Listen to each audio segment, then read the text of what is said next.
I don't think people have any idea what's really happening in Gaza and why it is happening. A few weeks ago, right before this war in Gaza ignites, Netanyahu goes to the United Nations General Assembly and he holds up this map and declares his plan for a new Middle East. And people are going, what is this stupid line this guy's drawing with a red marker? What it is an economic corridor that stretches all the way from India to the United Arab Emirates, into Saudi Arabia, into Jordan, Israel, and then finally to the entire European continent. I mean, the United States at this point, seeing their influence starting to fade, seeing the relevance of the dollar recede after they stole $300 billion from Russia. You have all these spooks in Washington and Tel Aviv, running around desperately trying to counter BRICS and counter China's new Silk Road. And this is their answer. This is a rival to the new Silk Road. Remember, the ancient Silk Road is the largest, most important trade route in human history. This thing is enormous. It stretches all the way from China to Syria to the Mediterranean Sea. The Chinese know how important this thing is and they want to revive it. It is the future of world economics, trade, and politics. Within the span of a few weeks, Iran and Iraq have signed a railway deal. So now you have a rail link for the new Silk Road. And President Assad of Syria, who the West have been trying to isolate for over a decade, is now visiting China, the world's largest economy, and signing a strategic partnership. This is pivotal. So now the new Silk Road has rail access all the way to the Mediterranean Sea through Syria's port in Latakia. So not just land, but maritime trade. This is crucial. And as enormous and important as all of this is just one aspect. This is just one aspect. You still have the gas. How can we talk about the Middle East without talking about gas and oil? When the US instigated the Maidan coup in 2014, that wasn't just about NATO expansion and encirclement of Russia. This was about surrounding, controlling, and cutting off Russian gas to Europe. Russia is the country with the largest proven reserves of natural gas. Control Ukraine, and you control the pipelines that feed and supply Russian gas to Europe. For decades, you've had US politicians, Republican and Democrat, from every administration, openly saying on camera, we don't want Nord Stream. There will be no longer a Nord Stream 2. We will bring an end to it. You want to have pipelines that don't go through Ukraine and Russia. For years, we've tried to get the Europeans to be interested in different pipeline routes. It's time to do that. You want to depend more on the North American energy platform, the tremendous bounty of oil and gas that we're finding in North America. Lo and behold, Nord Stream 1 and 2 are blown up. I mean, this is without question the most egregious, the largest terrorist attack on European infrastructure in modern history.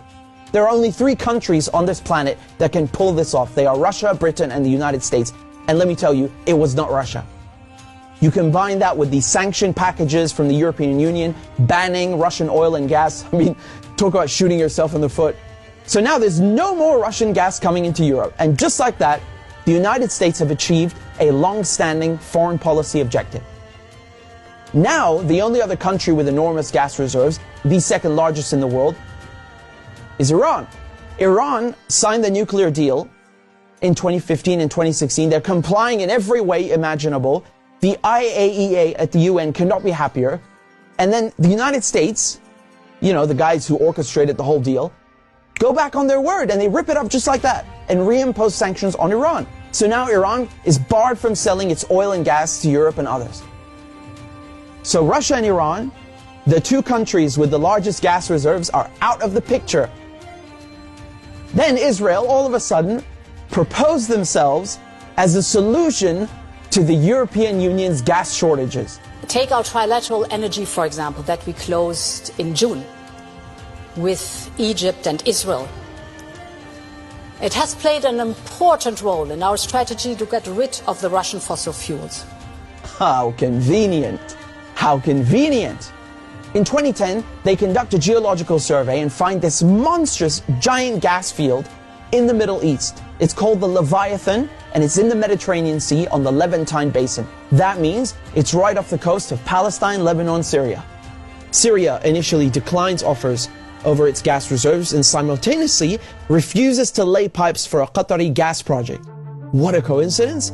Barely a year later, war breaks out in Syria. And who's funding it? Qatar and Israel and the United States are just some of the parties funding and running this war to overthrow the government in Damascus. Today, the United States control 1/3 of Syria. They control all of Syria's oil fields, and Israel is bombing Syria's most vital port, Latakia, on a regular basis. So they're cutting off all the oil revenue and destroying, crippling any maritime activity, such as trade, such as gas exploration. Another major port on the Levantine coast is in Beirut, which mysteriously explodes in 2020. And so Israel, proposing itself as a solution to Europe's gas shortages, shows up with an FPSO, this enormous gas extraction vessel, and tries stealing gas from Lebanon's Karish gas field. And, this reignites a huge maritime border dispute. And Israel has to go and beg the United States to solve this diplomatically, because Hezbollah said, if you steal 1 cubic inch of our gas, we will fire our missiles on your ship. Now we come to Gaza. Gaza also has its own unexplored gas fields. Gaza is also a concentration camp run by the Israelis, and it's been under siege by Egypt and Israel under naval blockade since 2007. I mean, you can't even fish properly, let alone extract gas.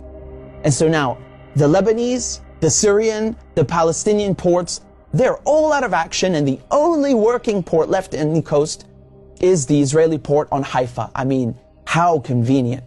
This makes Israel the only one able to explore gas and implement an economic corridor like the one that Netanyahu held up at the UN.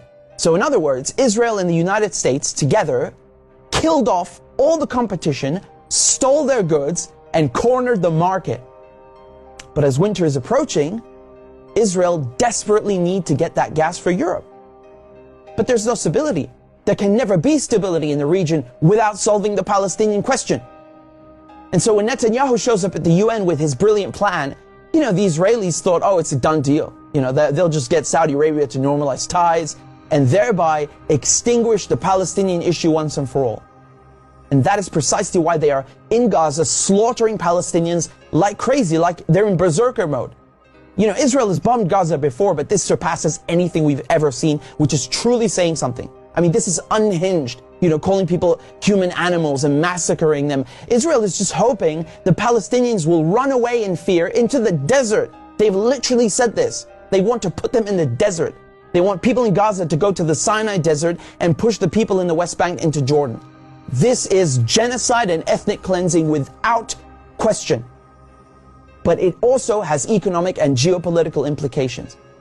Hamas and the collective resistance, when they found out about Israel's plan and Saudi Arabia's wishes to normalize ties with Israel, which would destroy any hope of a Palestinian state, this forced their hand. It became clear they needed to act and respond immediately, lest Palestine be lost forever. For Palestinians, this is and always has been a matter of life and death, to be or not to be. Either the resistance axis and the global south expel the American and Israeli colonizers from the Middle East, or Israel and the United States will continue occupying the region, choking off the new Silk Road, plundering Syria's oil, and keeping Russian, Iranian, and Arab gas cut off from the world market. This is a decisive moment, and not just for Palestine, because the victors will end up drawing the new map of the world to come.